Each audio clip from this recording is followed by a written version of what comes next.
नमस्कार दोस्तों, आपका बहुत बहुत स्वागत है आज के इस अपने ब्लॉग में। हम लोग आज फिर आ गए हैं कहाँ? नेपाल राष्ट्र के अंदर। वही माध्यम है हमारा कोयलाबास वाला। कोयलाबास जंगल के माध्यम से हम लोग जा रहे हैं आज फिर बाबा प्रभुनाथ की यात्रा में। आपने पिछले 2-3 ब्लॉग मेरे देखे होंगे जिसमें हम लोग बाबा प्रभुनाथ की यात्रा करने गए हैं। इसमें बाइक भी है, कार भी है। कुछ ही क्षणों में हम लोग अपनी गाड़ी का भंसार बनवाएंगे। वहाँ पर एंट्री हो रही है और हमारी गाड़ी आ रही है। अगर आप हमारे चैनल पर नए हैं और बाबा प्रभुनाथ की यात्रा को जाना चाहते हैं तो सारी डिटेल आपको यहाँ पर मिल जाएगी। आपको कहीं कुछ करने की आवश्यकता नहीं है, लेकिन आपको वीडियो को लाइक करना पड़ेगा और साथ साथ इस वीडियो को अंत तक देखना पड़ेगा। भंसार कार्यालय यहाँ पर ये छोटा सा बना हुआ है, यहीं पर आपको भंसार बनाना पड़ता है। अगर भंसार का मतलब आपको बताऊँ तो भंसार का मतलब कुछ ऐसा है कि जैसे हमारे यहाँ पे कोई गाड़ी आती है तो उसका परमिट बनवाना पड़ता है, साथ साथ गाड़ी का इंश्योरेंस होता है। तो वैसे ही नेपाल में ये भंसार ही एक इंश्योरेंस है। अगर आपकी गाड़ी को कोई डैमेज होता है या कुछ है तो वो भंसार ही आपके इंश्योरेंस का काम करता है। और कुछ पॉलिसीज़ ऐसी होती हैं इंश्योरेंस की गाड़ियों की जो आपको फॉरेन कंट्री में इंश्योरेंस नहीं देती हैं। तो ऐसे केस में ये भंसार ही आपका इंश्योरेंस होता है। तो अब हम लोग भंसार बनवाएंगे, उसके बाद यहाँ से प्रस्थान करेंगे आगे की तरफ। और साथ ही आपको एक बात और बताना चाहूँगा कि अगर आप 2 पहिया वाहन से भी आते हैं तो आपको यहाँ पर आरसी की ज़रूरत, साथ साथ डीएल की ज़रूरत पड़ेगी। उसका भी भंसार आपको इसी भंसार कार्यालय में ही बनवाना पड़ेगा। जितने दिन के लिए आप नेपाल में रहना चाहते हैं उतने दिन का आपको भंसार बनाना पड़ेगा। और हर जगह भंसार ये नेपाल के अंदर भी नहीं बनता है। कुछ ही पॉइंट ऐसे हैं नेपाल में कि अगर आपका भंसार ख़त्म हो जाता है तो आपको वहीं पर भंसार बनवाना है। तो फिलहाल कोशिश आप कीजिए, अपनी यात्रा को पूरी तरीके से प्लान करके चलिए। 1 आध दिन आप एक्स्ट्रा ही रखिए तो ज़्यादा अच्छा रहेगा, आपके लिए बेटर रहेगा। क्योंकि आपका भंसार अगर ख़त्म नहीं होगा तो वहाँ पे कोई दिक्कत आपको आने वाली नहीं है। तो ऐसा कुछ नज़ारा है यहाँ पर।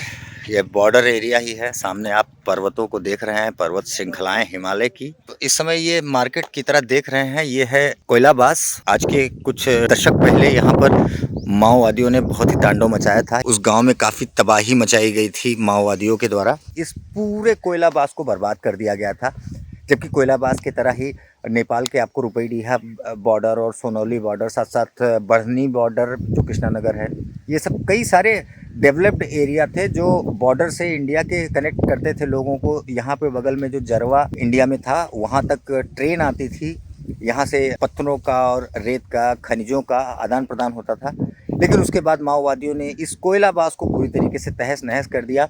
बाद में आप देखेंगे ये रोड जो बनी हुई है सीधे लमही को जाती है इन पहाड़ों के बीच से। इसको भारतीय सरकार ने बनवाया है और धीरे धीरे ये फिर से डेवलप हो रहा है। लेकिन इसकी बहुत ही तबाही हुई है। फिलहाल ये रास्ता 4-5 साल पहले प्रारंभ हो चुका है दोबारा से, और नेपाल को ये जोड़ता है। हमारे बलरामपुर जनपद का एकमात्र बॉर्डर है।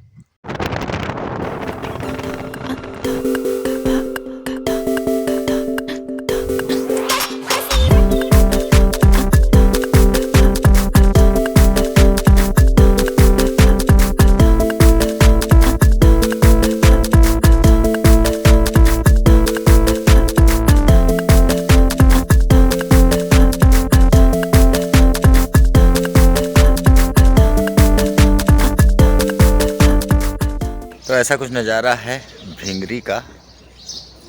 और यहाँ पर ये देखिए आप ट्रेडमार्क गेट, यहीं से ये रास्ता हमारा सीधे की तरफ जाता है और इस तरफ ही हम लोगों को चलना है। इन्हीं पहाड़ों पे काफ़ी ऊंचाई है। अभी यहाँ पे सीधे खड़ी चढ़ाई है। अगर आप बाइक से आएंगे या अपने कार से भी आएंगे तो चढ़ाई पे आपको काफ़ी मशक्क़त करनी पड़ेगी और आराम करते हुए, रुकते हुए आपको जाना पड़ेगा।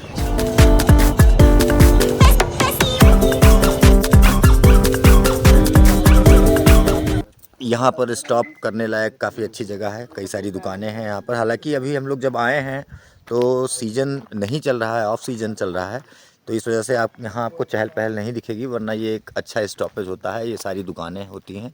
तो हम लोग अब यहीं पर इंतज़ार करने लगे हैं क्योंकि सुबह से हम लोग कुछ नाश्ता करके नहीं आए थे।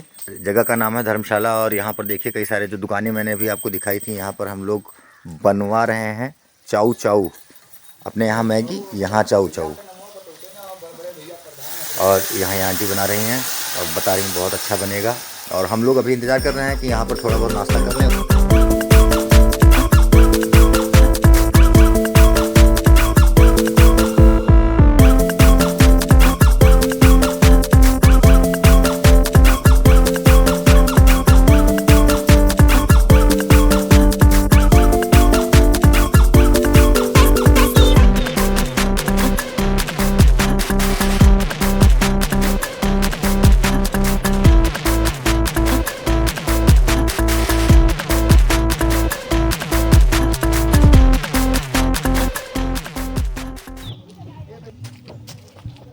तो गाइज अब हम पहुंच गए हैं बेस पर। अब हम लोग यहाँ से चढ़ाई करेंगे। यहाँ पर आपकी सारी गाड़ियाँ खड़ी हो जाएंगी। ठीक ठाक आपको यहाँ पर स्थल भी देखने को मिल जाएगा। अगर आप यहाँ पर रुकना चाहें तो रुक भी सकते हैं। उस तरफ सामने की तरफ कई सारे होटल हैं, रुकने के स्थान हैं। और यहाँ भी अगर आप अपनी गाड़ी खड़ी करके चाहें तो ऊपर जाके रुक सकते हैं। तो ऐसा कुछ सीढ़ी है, ये देखिए। इस तरफ से हम लोग आए हैं, गाड़ी हम लोग की उधर खड़ी हुई है और इस तरीके से सीढ़ी आपको देखने को मिलेगी पूरे 2 किलोमीटर तक।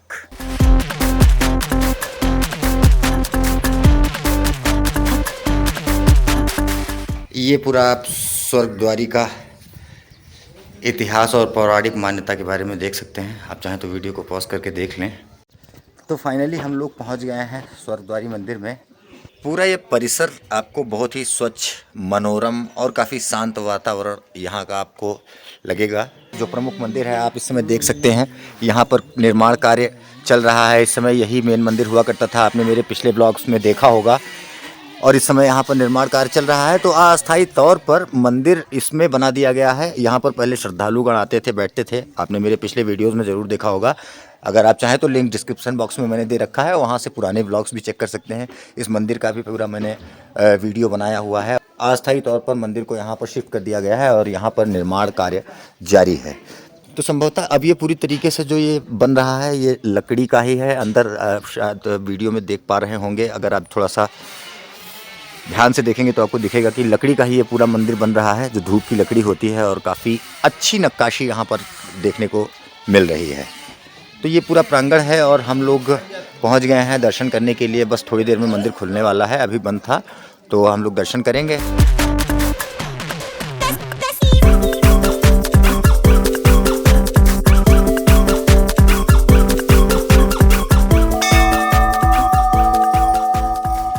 जैसा कि आप लोग जानते हैं कि यहाँ पर दर्शन हम लोगों का हो गया है और दर्शन होने के बाद में हम यही वो स्थल है जहाँ से विदाई प्रसाद आपको मिलेगा।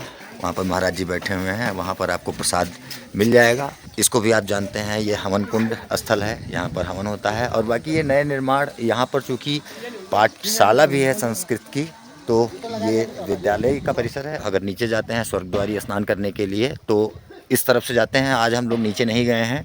ये देखिए गुरुकुल का ये पूरा प्रांगण, ये पूरा काफ़ी भव्य और काफ़ी बड़ा इसका प्रांगण अब कर दिया गया है। पहले जब शुरू में हम लोग आते थे तो यहाँ पर बिल्कुल भी जगह नहीं थी, इतना ज़्यादा सब निर्माण नहीं हुआ था। काफ़ी कुछ निर्माण हो गया है, मंदिर भी फिर से नए सिरे से बन रहा है। अभी मैंने महाराज जी से पूछा तो उन्होंने बताया कि जो यहाँ पर भगवान भोलेनाथ का दरबार था वो आज भी वहीं पर है और जो हम लोग दर्शन करके आए हैं वहाँ पर उन्हीं का प्रतिबिंब है।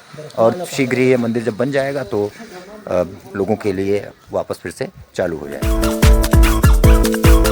तो गाइस अब दर्शन तो हो गया, अब यहाँ से प्रस्थान का समय है। हालांकि हम लोगों ने भोजन के लिए यानी प्रसाद के लिए रसीद कटाई थी, जो 100 रुपये का आपको यहाँ भोजन प्रसाद मिल जाता है। तो अब भोजन प्रसाद करके ही हम लोग यहाँ पर जाने वाले हैं मंदिर से। बिल्कुल ये देखिए जुड़े हुए एक सेल्फी पॉइंट कह सकते हैं आप, या लोग यहाँ पर काफ़ी फ़ोटोज़ वगैरह खिंचाते हैं। फिलहाल पतझड़ का मौसम है तो ये पेड़ देखिए पूरी तरीके से सूखा हुआ है और यहाँ से पूरा ये प्रांगण आपको कुछ ऐसा दिखाई देगा इस स्थान से। और सामने की तरफ बिल्कुल पूरे पहाड़ यहाँ से, और भिंगरी यहाँ से आपको दिखाई पड़ेगी, वो बिल्कुल नीचे जो दिख रही है।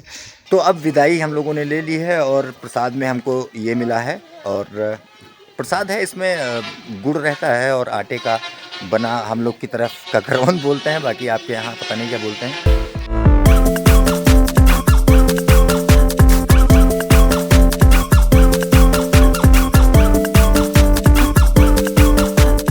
तो वहाँ से चल के अब हम लोग चल रहे हैं भोजनालय की तरफ भोजन करने के लिए। हम लोगों का भोजन तैयार हो चुका है।